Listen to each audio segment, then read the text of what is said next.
कितनी एकादशी है? जम के बोलो। 26।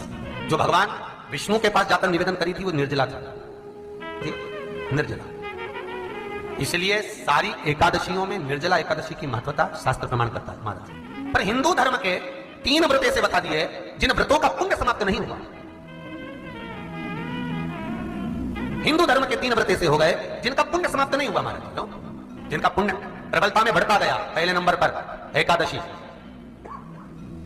दूसरे नंबर पर प्रदोष और तीसरे नंबर पर शिवरात्रि। एकादशी आकर खड़ी हुई। अब निर्जला के दिन शिव महापुराण की कथा कहती है, स्कंद पुराण कहती है कि आप वर्ष भर की एकादशी का क्रम भले ना करें, पर निर्जला एकादशी के दिन जो तुलसी हम ठाकुर जी को समर्पित करते हैं वो तुलसी, ध्यान देना, वो तुलसी अगर मान लो आपके पास में रखी है, निर्जला एकादशी के दिन भगवान ठाकुर जी को, शालिग्राम जी को, लड्डू गोपाल जी को, आपके घर में, आपके मंदिर में जो आपने भगवान को तुलसी समर्पित करी है वो तुलसी मान लो तुम्हारे पास रखी है, और कोई व्यक्ति को बहुत ज्यादा कष्ट है शरीर में, बहुत कष्ट है, थोड़ी सी वो तुलसी चढ़ी हुई ठाकुर के चरणारविंद की, आप उस जीव को दो तो सही, आधा घंटा इंतजार करो, स्वास्थ्य में अंतर आना प्रारंभ हो जाता है उस निर्जला का। क्योंकि निर्जला ऐसी एकादशी है जिसने जगत में जाकर देवताओं के पास जाकर निवेदन करा है जगत कल्याण के। जितनी माताएं एकादशी का व्रत करती, बहुत ध्यान से सुनना आज की कथा को, शायद जिंदगी में मिली ना मिली, पर यह कथा का रिश्ता तो बहुत ध्यान से सुनना। स्कंद पुराण यहां तक कहती है कि इस कथा के चरित्र को जो श्रवण कर लेता है उसको 26 एकादशी करना भी नहीं पड़ती। इस एकादशी की केवल ये कथा सुनकर ही वो तर जाता है। बहुत ध्यान से सुनना इसको कथा को। एकादशी के दिन जब आप जल शंकर को चढ़ाने तो रोज ही जाते हैं। जब एकादशी का दिन रहे और शंकर जी के मंदिर में आप जल समर्पित करें तो 3 बार मुख से स्वधा स्वधा स्वधा या स्वधा स्त्रोत का पाठ, जिसमें 12 श्लोक, 2-4 हैं। पैसा तो आ रहा है और घर में टिक नहीं रहा, डॉक्टर में, पुलिस में, एक्सीडेंट आदि में, कहीं गलत जगह पर, व्यसन में अगर पैसा जा रहा है, जुए में, मांसाहार, मदिरा पान, या कहीं आया पैसा आने में कमी नहीं, आ रहा है पर टिक नहीं रहा, रुक नहीं रहा, कोई मांगने आ गया, दे दिया, फिर वहां से अपने पास नहीं आ रहा, अपन कह रहे हैं भैया हमारा पैसा लौटा दो, नहीं आ रहा। तो महाराज शिव महापुराण की कथा कहती है एकादशी के दिन गंगा के जल में मात्र 7 बेलपत्री डालकर जो नंदीश्वर भगवान अर्थात जो शंकर जी के शिवलिंग के सामने नंदी होता है, उस नंदी के चरण पर गंगा का जल चढ़ाकर बेलपत्री शिव पर समर्पित कर देता है, उसके घर में रुपया रुकना चालू हो जाता है, फिर वो गलत जगह पर नहीं जाता, गलत स्थान पर वो धन जाएगा ही नहीं। तूने मांग, तुझे क्या चाहिए?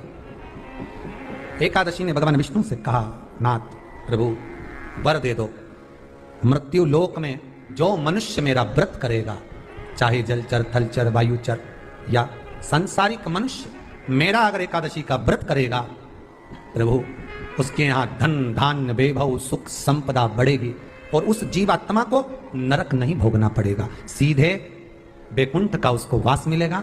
जब जीव आत्मा को लेकर चला जाएगा, यम के दूत जब बंदी बनाकर ले जा रहे होंगे उस जीवात्मा को जिसके प्राण छूटे होंगे, यम के दूत जब बंदी बनाकर ले जा रहे होंगे, तब मुझे वर दो कि मैं इसका हाथ पकड़कर बेतन्नी से पार उतारकर सारे नरकों से निकालती हुई आपके धाम में लेकर आऊं। भगवान ने वर दे दिया, तथास्तु। हे एकादशी सुनो, मृत्यु लोक का मनुष्य अन्न का त्याग कर कर, क्योंकि अन्न में एकादशी के दिन पाप पुरुष रहता है, अन्न का त्याग कर कर एकादशी के दिन जो मनुष्य तुम्हारा व्रत धारण करेगा, उस व्रत को करेगा और उस व्रत को धारण करेगा, उसकी मनोकामना पूर्ण होकर वो मेरे ही धाम को जाएगा। ये तो हुआ एकादशी के जन्म की कथा। एकादशी के दिन गंगा के जल में मात्र 7 बेलपत्री डालकर जो नंदीश्वर भगवान अर्थात जो शंकर जी के शिवलिंग के सामने नंदी होता है, उस नंदी के चरण पर गंगा का जल चढ़ाकर बेलपत्री शिव पर समर्पित कर देता है, उसके घर में रुपया रुकना चालू हो जाता है, फिर वो गलत जगह पर नहीं जाता, गलत स्थान पर वो धन जाएगा ही नहीं। बेटा अगर व्यसन में पड़ा हुआ है, मदिरा पान में पड़ा हुआ है, मांसाहार में, जुए आदि में जा रहा है, तुम्हें लग रहा है कि मेरा बेटा गलत मार्ग पर जा रहा है, ये मित्र दोस्ती गलत हो रही है, वो सही जगह पर आ जाए, करना है एकादशी। कई लोग इसको धन के लिए भी करते हैं, संपदा के लिए अर्थात जिसका व्यापार नहीं चलता, जिसके घर में पैसा नहीं आता, या नौकरी नहीं लग रही, या सर्विस नहीं लग रही, आप अप्लाई कर रहे हो, जगह जगह जाकर इंटरव्यू दे रहे हो और पैसा नहीं आता, तो उसके लिए प्रयास किया जाता है। पर उसके लिए यहाँ पर जो धन के लिए करते हैं, उसके लिए विष्णुपति के लिए करते हैं। मतलब जैसे गंगा के जल में तुलसी के 11 पत्ते डाले जाते हैं और उसको किसी भी नारायण के मंदिर में, रामकृष्ण शिव शंकर नहीं, रामकृष्ण भगवान विष्णु दत्त आदि जितने नारायण के मंदिर है, उस मंदिर में किसी भी पात्र में, एक छोटे से पात्र में उसको भरकर रखी जाते हैं, महाराज उससे भी जॉब सर्विस नौकरी में सफलता प्राप्त हो जाती है। परंतु वो भी एकादशी को ही होता है। कुछ देर तक पात्र को रखा जाता है, फिर वही पात्र का जल किसी भी वृक्ष के नीचे डाल दिया जाता है, उससे भी नौकरी के लिए फायदा मिलता है। गंगा का जल कोई साधारण नहीं। दशमी, एकादशी और द्वादशी, इन 3 तिथियों पर एक रोटी में थोड़ा सा मीठा रखकर सोमक पितृ का नाम लेकर यदि गाय को खिला दिया जाता है, तो अगर कोई पूर्वज प्रेत योनि में भी पड़ा हुआ होता है, भटक रहा होता है, जिसको पिंड नहीं मिला, जो अचानक मर गया होता है, अधोगति में उस जीव की मुक्ति दशमी, एकादशी और द्वादशी, ये 3 दिन सोमक पितृ का नाम लेकर रोटी में, पूड़ी में मीठा रख कर गाय को खिलाया जाता है। ये 3 दिन तक तो वो पितृ कभी भटकते नहीं है, उनको मुक्ति प्राप्त हो जाती है, मोक्ष में। नहीं, एकादशी है कौन? क्यों इसकी इतनी प्रधानता है? क्यों इसकी पुण्यता है? ऐसा क्या है एकादशी में जो इसकी पुण्यता मानी जाए?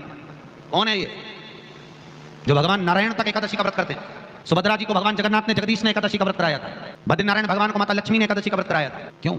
चंद्रायण एकादशी व्रत की माता। एकादशी है कौन? तो कहा जिसको व्रत करने पर भगवान नारायण भी जिसका व्रत करते हो, भगवान माता लक्ष्मी जिसका व्रत करती हो, वो एकादशी है कौन? तो शास्त्र वर्णन करता है महाराज, स्कंद पुराण का सुंदर चातुर्मास्य खंड के अंतर्गत वर्णन आया है महाराज। एक बार भगवान विष्णु आनंद में विराजमान थे, पद्मावती और माता लक्ष्मी दोनों उनके पास में विराजी हुई थी। भगवान लक्ष्मी और पद्मावती दोनों बैठी, एक सिर के पास, एक चरण के पास। कुछ समय बाद वहीं पर ब्रह्मदेव का आगमन हुआ और ब्रह्मा जी आगमन पाकर भगवान नारायण पद्मावती से लगकर उठे और उठकर लक्ष्मी की ओर झुके। झुकने पर इन तीनों के समागम से भगवान नारायण के हृदय चित्त से एक कन्या प्रकट हो गई। उस कन्या का नाम एका था।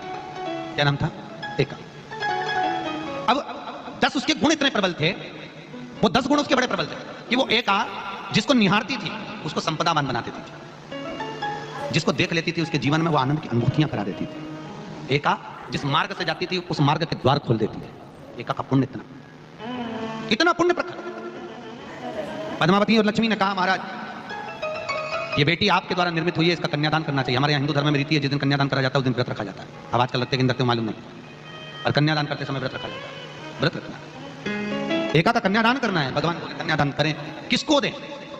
एका किसको दी जाए? एका प्रदान किसको करी जाए? पुण्यता किसको दी जाए?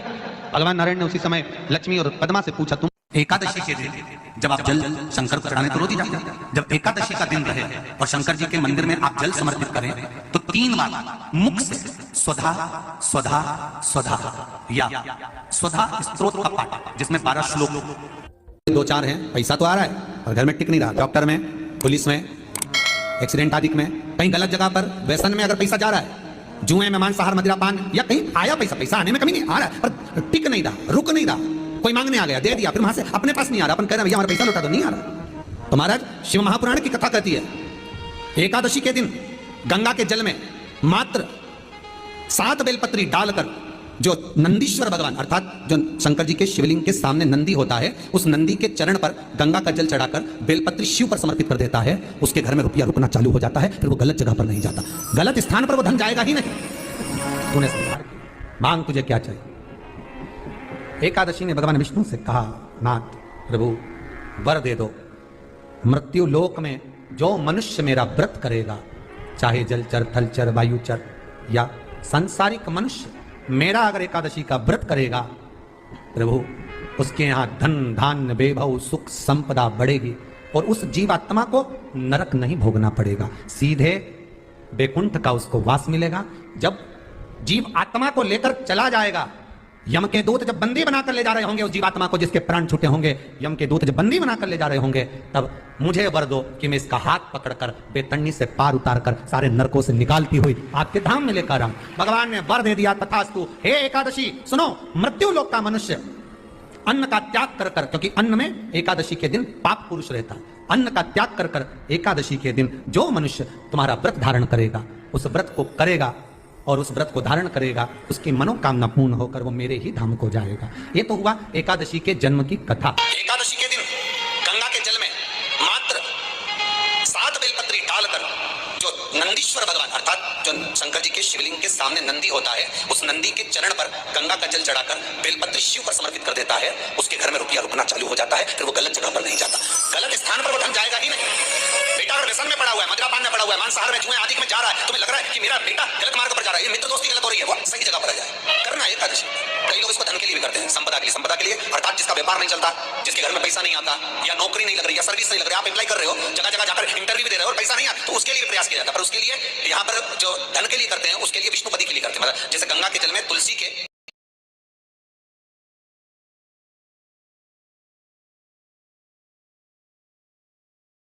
11 पत्ते डाले जाते हैं और उसको किसी भी नारायण के मंदिर में, रामकृष्ण शिव शंकर नहीं, रामकृष्ण भगवान विष्णु दत्त आदि जितने नारायण के मंदिर हैं, उस मंदिर में किसी भी पात्र में, एक छोटे से पात्र में उसको भरकर रखी जाते हैं महाराज। उससे भी जॉब, सर्विस, नौकरी में सफलता प्राप्त हो जाती है। परंतु वो भी एकादशी को ही होता है। कुछ देर तक पात्र को रखा जाता है, फिर वही पात्र का जल किसी भी वृक्ष के नीचे डाल दिया जाता है, उससे भी नौकरी के लिए फायदा मिलता है। गंगा का जल कोई साधारण नहीं।